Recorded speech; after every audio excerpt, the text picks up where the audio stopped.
Okay, so today we're going to be having a look at the sum and SUMIF functions in Excel. So first of all, we'll start off with the sum function. Now, I've just got some made up data here. We've got an invoice table. Firstly, we've got our invoice ID, the invoice date, supplier name, and invoice amount. So to demonstrate the sum function, what I'll do is sum up the invoice amounts. So as with all functions in Excel, you begin with an equal sign, type in sum, open bracket.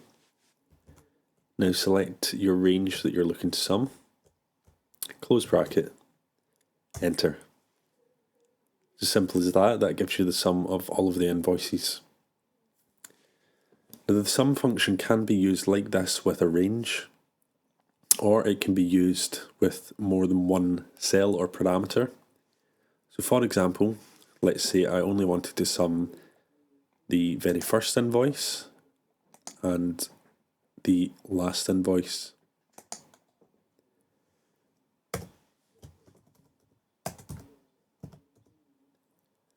So to do that, you would enter the first cell, comma, last cell, and you'll see that it sums both of those there. So the sum function is as simple as that. What we'll have a look at now is the SUMIF function. So let's say we were looking to sum the invoice amounts for the supplier ABC.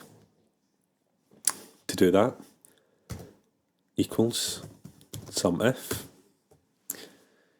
Now the important thing to remember for this, the SUMIF formula is looking for 3 parameters to be put in, whereas the COUNTIF formula only looks for 2 parameters.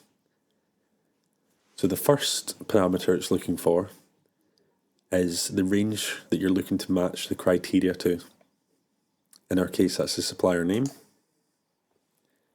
comma. We're looking to match that to the supplier name that we have in our table over here, so ABC, so we can select that cell. The third parameter is what we're looking to sum. So if column C has ABC as the supplier, we're then looking to sum column D, the corresponding amount. Close brackets, enter. And because we've used the criteria as a cell reference here, we can copy that formula down, and you'll see that it sums it for the corresponding supplier. So just to show you, that's matching on ABC in column C, and then summing the invoice amount in column D. If we move to the next one, it's looking for supplier OPQ in column C and summing the corresponding amount in the invoice.